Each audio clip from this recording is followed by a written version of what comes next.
Hello everybody, welcome to my channel drafting blogs. आज मैं आपके साथ जो स्टाइल डिस्कस करने वाला हूँ वो है पैरेलल प्लाज़ो। तो ये एक बहुत ही कंफर्टेबल गारमेंट है और इसकी इंस्ट्रक्शंस भी बहुत ही ज़्यादा सिंपल है। आप जानते हैं कि मेरी ड्राफ्टिंग जो मैं आपको देता हूँ कितनी सिंपलीफाई करके मैं आपको समझाता हूँ, और तकरीबन बिल्कुल जो बिगिनर्स हैं जिन्होंने कभी ड्राफ्टिंग नहीं की वो भी एकदम आसानी से समझ जाते हैं। तो चलिए स्टार्ट करते हैं ड्राफ्टिंग स्टार्ट करने से पहले मैं आपको समझा दूं कि फैब्रिक जो है मैंने ये 4 लेयर्स में बिछाया, क्योंकि फ्रंट और बैक हम इकट्ठा कटिंग करेंगे। तो क्योंकि ये फैब्रिक बहुत ज़्यादा सॉफ्ट है तो ये कितनी भी कोशिश कर लो ये बिल्कुल जो है ये इधर उधर खिसक ही जाता है। तो हमने क्या करना है कि सबसे पहले तो ये देखना है कि जहाँ पे सबसे ज़्यादा ये जो फैब्रिक खिसका हुआ है वहाँ से नोट करना है। ये 3.5 आती है मेजरमेंट, तो 3.5 के हिसाब से मैंने सब तरफ से ये निशान लगा दिया। टेबल का निशान लेना, अब हमने फैब्रिक का निशान नहीं लेना, टेबल से लेना निशान। तो यहाँ से हमने 3.5 इंच रख करके सब तरफ से ये मैंने निशान लगा दिया और एक सीधी लाइन लगा दिया। इसके साथ स्केल के साथ एक सीधी लाइन लगा दें। तो अब जब हम ड्राफ्टिंग करेंगे तो जो हमारी लाइन है वो सीधी होगी। तो इस तरह से सारी लाइन जो है आपने सीधी लगा देनी है। इसकी जो लेंथ है वो है 40 इंचज़। तो 40 इंचज़ हमने यहाँ से नोट करना है। एक लाइन हमने इधर लगा देनी है, ये वेस्ट वाली लाइन हो गई।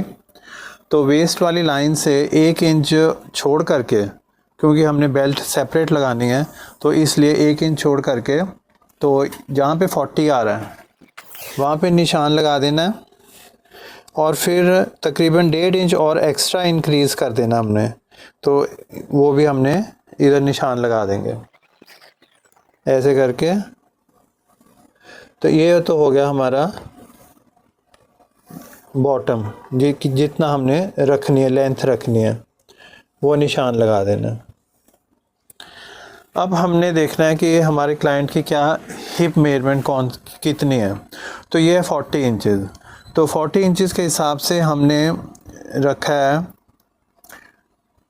40 को डिवाइड करते हैं 4, क्रॉस लेंथ किस हिसाब से रखते हैं, हिप मेजरमेंट डिवाइडेड बाय 4, तो ये आ जाता है 10 इंचज़। तो हम चाहते हैं थोड़ा सा ये लूज़ गारमेंट, जितना भी सॉफ्ट तरह के फैब्रिक होते हैं इनमें अगर हम लूजिंग डालते हैं, 2 इंच की लूजिंग डालते हैं या इससे भी ज़्यादा लूजिंग अगर हम रखते हैं, ज़्यादा जो है फैब्रिक फिटेड फॉर्म में नहीं होना चाहिए, थोड़ा सा लूज़ होना चाहिए। तो 2 इंच की लूजिंग जो है मैं सोच रहा हूँ बिल्कुल ठीक है। लास्ट टाइम हमने जो बनाया था प्लाज़ो वो फैब्रिक थोड़ा सा मतलब इतना सॉफ्ट नहीं था, तो इसलिए हमने 1 इंच ही लूज़ रखा था। उसकी भी फिटिंग बहुत अच्छी आई थी और क्लाइंट को बहुत ज़्यादा पसंद आया था। तो इसकी जो है ये फैब्रिक क्योंकि बहुत सॉफ्ट है तो हमने 2 इंच लूज़ रख दिया। तो ये जो लूजिंग है हमने किस हिसाब से रखनी होती है, एक तो हमने देखना होता है कि हमने जो गारमेंट है कितना का कम्फर्ट में हम रखना चाहते हैं। तो ये मीडियम लूजिंग हो जाती है 2 इंच जो है। 1 इंच तो लूजिंग होती है, 2 इंच अगर हम रखते हैं तो मीडियम लूजिंग होती है। तो अगर 3 इंच हम लूज़ रखते हैं फैब्रिक तो ज़्यादा ही कैजुअल लूज़ गारमेंट बन जाता है। तो बस इतना ही ध्यान रखना आपने, loose, medium loose and very loose garment, तो ये 3 है। तो उसके लिए 1 इंच, 2 इंच और 3 इंच ये इतना लूज़ हम रख सकते हैं। तो अब हमने इस प्लाज़ो के लिए, इस पैरेलल के लिए हमने रखा है 2 इंच लूज़। तो जितना ही हमने यहाँ पे रखा है, यहाँ से लेकर के यहाँ तक ये 12 इंचज़ रखा हमने। तो 12 इंचज़ जहाँ पे आ रहा है लेंथ में, क्रॉच लेंथ 12 इंचज़ रखी है। और अब ये जो लेंथ रखी है हमने, ये वेस्ट वाली लाइन लगाई है, यहाँ से रखी है 12 इंचज़। ये ऊपर चढ़ा करके ये इसके इंची टेप ऊपर से इस तरह नहीं रखी मैंने। तो जब हमने फैब्रिक लेंथ देखनी है फिर हमने यहाँ से देखनी है 1 इंच ये ऊपर चढ़ा करके, तो ये 40 इंचज़ लिया था मैंने। अब जब मैंने क्रॉच लेंथ देखनी है तो क्रॉच लेंथ जो है मैंने इधर रख करके, ये जो वेस्ट लाइन है यहाँ पे रख करके मैंने देखना है कि ये 12 इंचज़ आ रहा है। तो जहाँ पे भी 12 इंचज़ आ रहा है वहाँ पे मैंने निशान लगा देना है। तो 12 इंचज़, तो इस तरफ भी 12 इंचज़ ही होना चाहिए। तो एक हमने स्क्वायर बना देना है। तो ये फार्मूला मैंने लास्ट वीडियो में भी बताया था कि जितना हमने क्रॉस लेंथ वाइज रखना है उतना ही हमने मेजरमेंट गर्थ वाइज रखना है। तो फिर इसके बाद हमने जो लूजिंग रखनी है, क्योंकि हम फ्रंट और बैक इकट्ठा कटिंग कर रहे हैं, तो 3 इंच रखना ही चाहिए हमारे को। ये जो क्रॉच लेंथ जो हम ये इंक्रीज़ करते हैं, इससे क्या होगा, तो जो है ये खींचेगा नहीं फैब्रिक, फंसेगा नहीं फैब्रिक, इजी कंफर्ट वेयर होगा। तो बहुत ही ज़्यादा कंफर्ट में ये जो इंसान जो भी पहनेगा उसको कंफर्ट फील होगा। तो इसलिए 3 इंच जो रखेंगे हम, ये क्रॉच लेंथ के बाद में रखा है हमने 3 इंच। तो इसके बाद हमने फिर ये 12 इंचेस आ जाता है लाइन, तो इसका हाफ हो गया 6 इंचेस। तो जहाँ पे भी 6 इंचेस आ रहा है वहाँ पे हमने इसको फ्रेंच कर्व को रख करके और एक इस तरह से कर्व बना लेना। तो ये हमने बना लिया कर्व। अब हमने देखना है इसका मिड पॉइंट क्या है। इसका मिड सेक्शन हमने देखना है, यहाँ से लेकर के ये आ गया 15 इंचेस, तो हाफ हो गया 7.5। तो जहाँ पे 7.5 आ रहा है वहाँ पे हमने निशान लगा देना है। तो 7.5 ही इधर से लगा देना निशान, 7.5 लगा देना। तो सब तरफ से एक बार इधर सेंटर में भी लगा देते हैं 7.5। तो फिर इन सारे पॉइंट्स को हम ज्वाइन कर देंगे।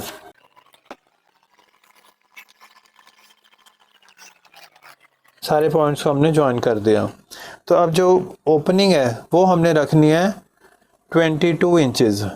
22 इंचेस मतलब 11 इंचेस फ्रंट पे हो गया और 11 इंचेस ही बैक पे हो गया। तो 11 इंचेस मतलब 5.5 इंचेस सेंटर लाइन के इस तरफ और 5.5 इंचेस ही सेंटर पॉइंट के दूसरी तरफ।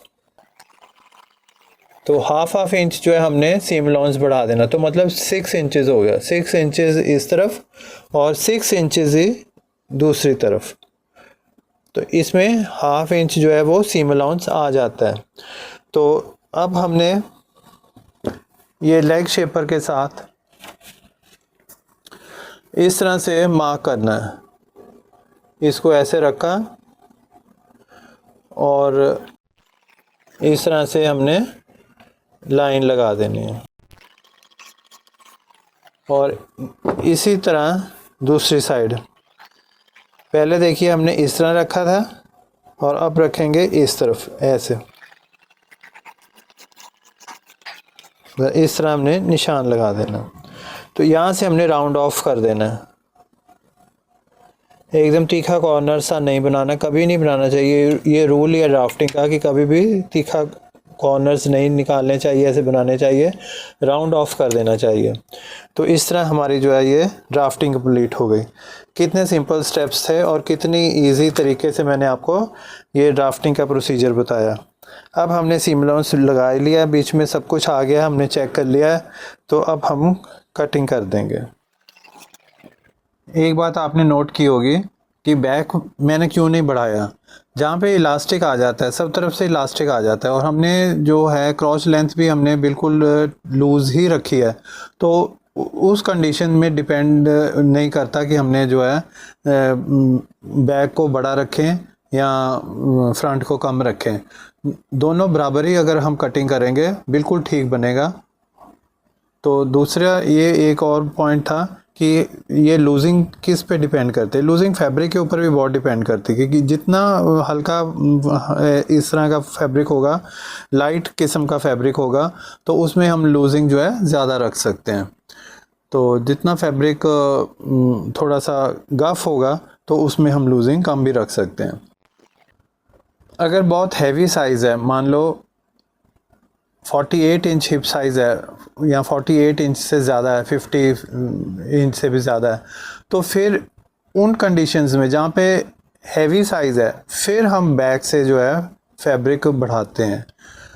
वो भी इसलिए बढ़ाते हैं क्योंकि फैब्रिक जो जब बैठता है इंसान तो खिसक जाता है थोड़ा सा, बस इसी प्रिकॉशन के लिए रखते हैं, वरना और कोई रीज़न नहीं है।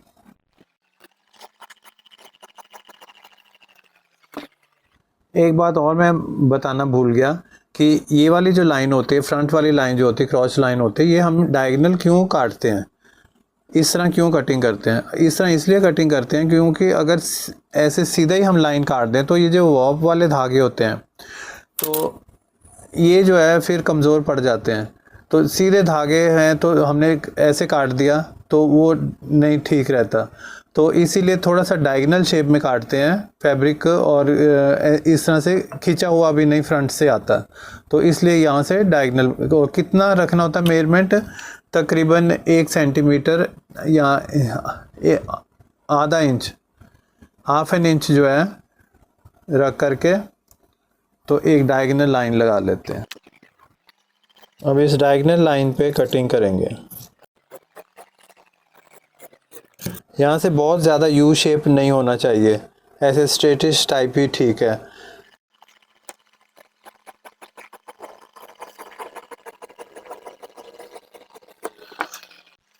अब हम बेल्ट के लिए भी फैब्रिक कटिंग कर लेते हैं।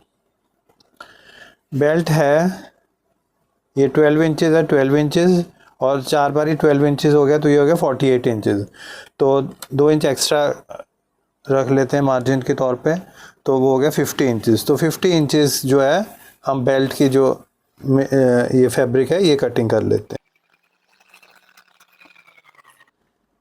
1 इंच की अगर हमने बेल्ट रखनी है तो फैब्रिक जो है, फैब्रिक की जो ये हाइट है ये 3.5 इंच चौड़ी रख करके हम कटिंग करेंगे।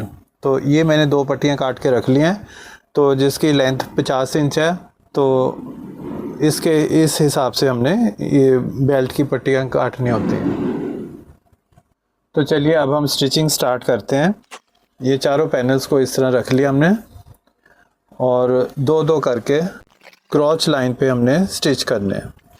यहाँ से 2-2 पकड़ के 2 पैनल्स पकड़ लिए, क्योंकि सारे इकट्ठे ही हैं फ्रंट और बैक, तो इसलिए 2 फ्रंट पकड़ लिए, 2 बैक पकड़ लिए, और जहाँ पे ये क्रॉच लेंथ है सबसे पहले तो ये स्टिच करेंगे। तो ये फैब्रिक हिले नहीं, तो इसलिए पिंस लगा लेते हैं। पिंस लगाना बहुत ज़रूरी होता है, फैब्रिक खिसकता नहीं और स्टिचिंग भी जो है एकदम अच्छी तरह से आ जाती है। हाफ इंच की दूरी रख करके हाफ इंच सीम अलाउंस रखना हमने, और देख लो नीचे वाला फैब्रिक और ऊपर वाला फैब्रिक दोनों और अलाउंस जो है बिल्कुल बराबर होना चाहिए।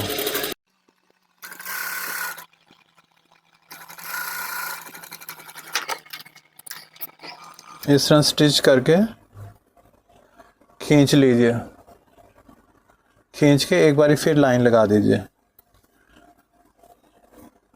जितना खींचना होता है फैब्रिक ने उतना खींच जाता है और फिर उधड़ने के चांसेस कम रहते हैं। ये भी बहुत अच्छा एक टिप बताया मैंने आपको।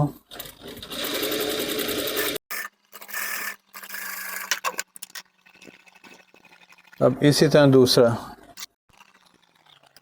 बहुत जल्दी 5 मिनट में स्टिचिंग हो जाती है, बिल्कुल ज़्यादा देर नहीं लगती। बस आप मेरी इंस्ट्रक्शंस को अच्छी तरह से फॉलो कीजिए।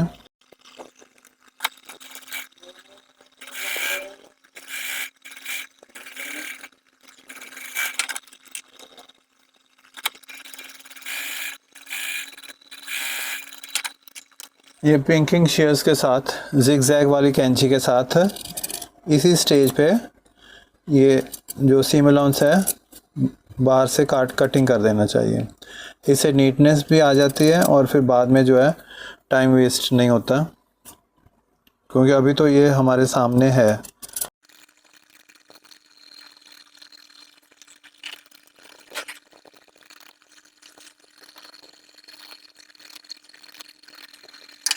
अब फिर ऐसे दोनों पल्लों को मिला लेना है और एक तरफ की साइड सीम जो है वो स्टिच करनी है। एक तरफ खुला रहेगा क्योंकि हमने बेल्ट लगानी है, और जब हम बेल्ट लगा लेंगे फिर लास्ट में हम कंप्लीट करेंगे दूसरी वाली साइड सीम।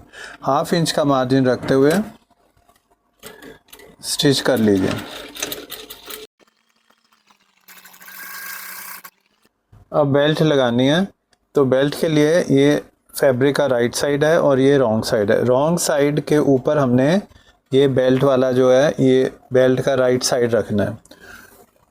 फैब्रिक का रॉन्ग साइड और बेल्ट का राइट साइड नीचे रहेगा और रॉन्ग साइड ही ऊपर रहेगा, क्योंकि हमने फ्रंट साइड पे फिनिश करनी है। तो 1/2 इंच का मार्जिन रखते हुए बेल्ट को स्टिच कर लेना। इलास्टिक लगाने के लिए मैंने सिंगल फुट वाला जो प्रेशर फुट है वो मैंने सिलेक्ट कर लिया और ये मैंने लगा लिया। और ये लगाने के बाद फिर इलास्टिक लगाना बहुत इजी हो जाता है। इलास्टिक को ऐसे पकड़ना है और थोड़ा सा फैब्रिक को ऐसे फोल्ड करके, और ये जो सीम वाली लाइन हमारे को दिख रही है सीम स्टिच वाली, तो इस फैब्रिक को इस तरह फोल्ड, इस तरह सा थोड़ा सा ईज़ रखते हुए बिल्कुल साथ ऐसे करके स्टिच करते जाना है। बहुत ही इजी हो जाता है ऐसे फैब्रिक पे ये जो इलास्टिक लगाना। इसको इस तरह फोल्ड किया और हल्का सा थोड़ा, ये पता चल जाता है फैब्रिक, ये जो इलास्टिक है ना बीच में पड़ा और ये जो गैप है फैब्रिक में, ये पता चल जाता है, फील हो जाता है। तो थोड़ा सा इसको फैब्रिक को बढ़ा देना चाहिए और बिल्कुल साथ जो है इसके इस तरह स्टिचिंग करते जाना चाहिए। बड़े आसानी से स्टिचिंग हो जाती है। ये देखिए बहुत ही सुंदर प्लाज़ो तैयार हो गया, एकदम पैरेलल है ये और इलास्टिक के साथ बहुत नीटली बन गया। उम्मीद है आपको ये मेरी वीडियो पसंद आई होगी। अगर पसंद आई है तो please do not forget to like and subscribe. I shall be very thankful to you. Thank you so much.